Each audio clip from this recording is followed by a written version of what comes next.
Hello DIYer sewists and anyone else who is watching this video. I am excited to share this sew along video that shares how to make this simplicity pattern 8130. This is a vintage sewing pattern with a few different views to make this adorable 1950s crop top. The first time I made this top, I found it a bit challenging because of all the boning that had to be sewn in, and I had never sewn with boning before. But to help with those wanting to make this, I made the step-by-step video tutorial. I hope that this helps, or at least you enjoy watching it. If you have any questions or comments, feel free to leave those below, and don't forget to like and subscribe this video too. I will be coming out with more videos as the next few weeks pass, so I'm excited to share those with all of you, and I hope you enjoy sewing. Like every sewing project, we're going to start off by cutting all of our main fabric pieces and our lining pieces. We'll cut out interfacing for pieces 9, 10, and 11. Next, with the bumpy side on the wrong side of the main fabric pieces, we can now press the interfacing. Always make sure to follow the manufacturer's instructions. If there's any extra interfacing at the end, no worries, we can just trim that right off.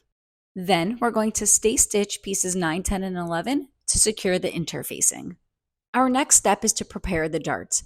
I'm starting here with pattern piece number 10. We lay the pattern piece on the wrong side of the fabric, and based on our size, we draw a line where the guidelines are and mark the circles as well. I like to just pull back the pattern and make my first mark. Here, I'm using an air erasable pen, which makes it quite easy to get that point. After marking all 3 dots, then we can draw the line with the pattern folded back, or we can take a ruler and mark a straight line. Now we can pin the dart together. I like to pinch the fabric until the 2 lines we drew look like they're lined up. Then we can place a pin through one of those circle guides and make sure that the pin exits through the circle guide on the other folded side. We can repeat this for the second circle guide. I like to check that the fabric is laying flat at this point and then add a pin to the corner for the dart. Then we can add a few more pins, adjusting as needed. We can now sew down the dart. So starting from the wider edge, we're going to sew on the line we just drew with a straight stitch. Then when we get to the end point, don't backstitch. We actually want to leave a tail thread at the end so we can hand knot this. Knotting the thread will leave a cleaner point later on.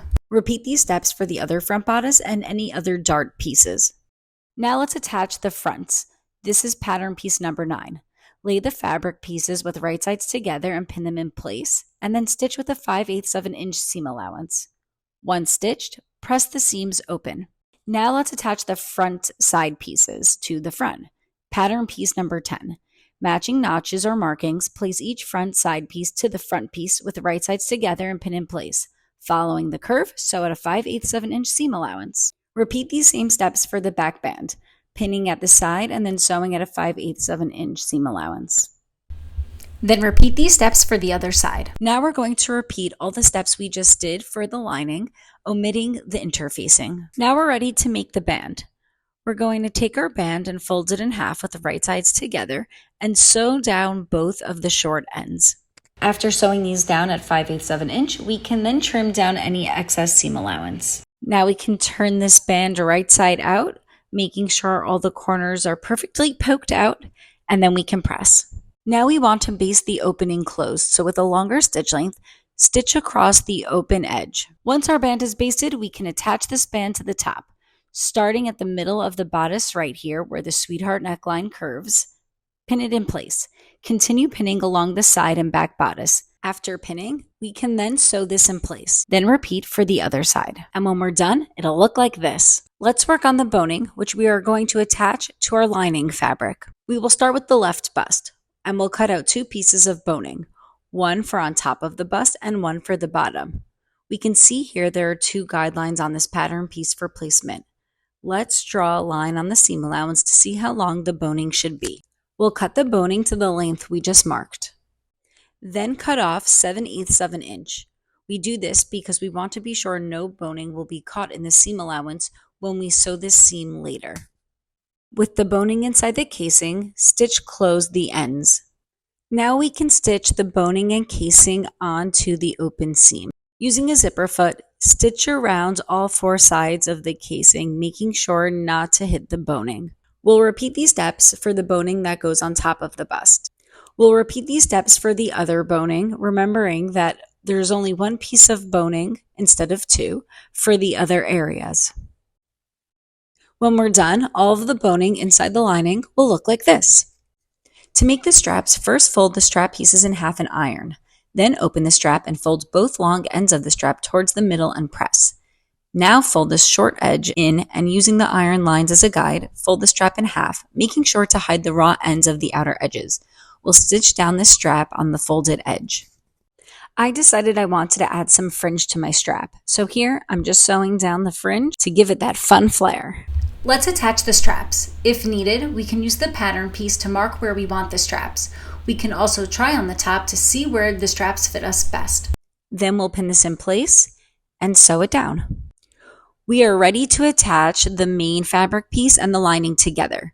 So we'll start pinning all the way around, making sure that the straps are tucked in so they don't get caught in our stitches. We also want to leave the left back band open so we can turn the piece right side out later on. Once our garment is sewn down, we're going to use the opening of the left band to flip this right side out. Now we're going to stay stitch this collar or band area, starting from the inside and following along the outer edges. We could also stay stitch the bottom of the garment to keep the top flat. We are now going to finish the left edge of the side band that we left open.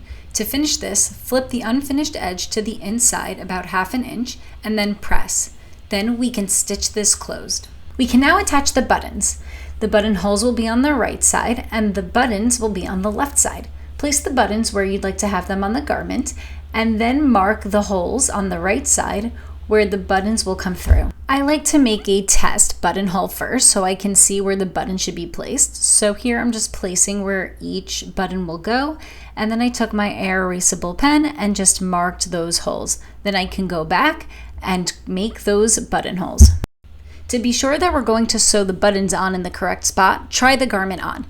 Placing the buttonhole area, the right side we just sewed, on top of the left band.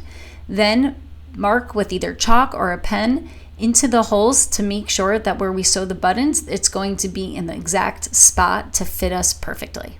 So the last step of the project is to attach the strap. So we would take the strap from the back of the top and then sew it right to the inside of the front bodice. Now make sure to try this on because we want to make sure that the strap is in the correct place.